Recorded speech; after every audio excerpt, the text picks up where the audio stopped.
Mobile ఒక వరమా లేక శాపమా? నిజంగా మనం మొబైల్ వాడుతున్నామా లేక మొబైల్ మనలో ఓడుకుంటుందా?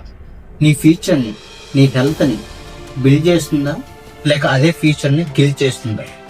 ఈరోజు పరిస్థితి ఎలా మారిందంటే మొబైల్ లేకపోతే రోజు గడవనంత కష్టంగా మారింది మామ. నీ పక్కన ఉన్న మనిషి కూడా ఏం మాట్లాడుతున్నాడో ఏం చేస్తున్నాడో కూడా తెలియనంతగా మన జీవితాలు మొబైల్ స్క్రీన్ మీద గడిచిపోతున్నాయి. బ్రేక్ఫాస్ట్, లంచ్, టాయిలెట్, నువ్వు ఎక్కడికి వెళ్తున్నా, ఏం చేస్తున్నా 24 hours మొబైల్ స్క్రీన్ ముందే గడుపుతున్నావు. మొబైల్ వాడటం తప్పు కాదు మామ, నిన్ను మొబైల్ వాడకుండా చూసుకో. పొద్దున్న లేచిన దగ్గర నుండి రాత్రి పడుకునే వరకు గంటల తరబడి మనం సోషల్ మీడియాలో గడుపుతూ ఒకవైపు మీ కెరీర్తో పాటు మీ హెల్త్ను కూడా డౌన్ చేసుకుంటున్నాం. షార్ట్స్ని చూసి నీ మెమొరీని షార్ట్ చేసుకుంటున్నావు మామ. పక్కవాడి జీవితం రీల్స్లో చూస్తూ నీ లక్ష్యాన్ని మర్చిపోతున్నావు మామ. అదే మొబైల్ని సరిగ్గా వాడితే జీవితమే మారుతుంది.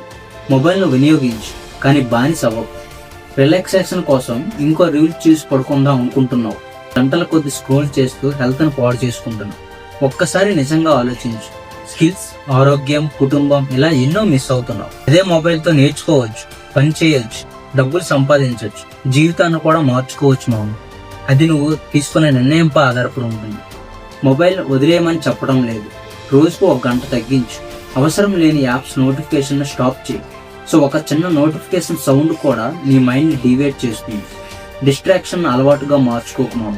సక్సెస్ చూడలేదు. జీవితంలో వచ్చే ప్రాబ్లమ్స్కి సొల్యూషన్ వెతకడానికి మొబైల్ ఉపయోగపడాలి కానీ నీ జీవితమే మొబైల్ అవ్వకూడదు మామ. గుర్తుపెట్టుకో, ఫోన్ మిమ్మల్ని శిఖరానికి చేర్చగలదు, అదే ఫోన్ పాతాలను తొక్కేయాలన్నా తొక్కేయగలదు. నిర్ణయం మీదే. ఫోన్ను కంట్రోల్ చేయి, ఫ్యూచర్ని బిల్డ్ చేయి. ఒక్కసారి ఆలోచించు, నువ్వంటే ఏంటో నీకే అర్థమవుతుంది.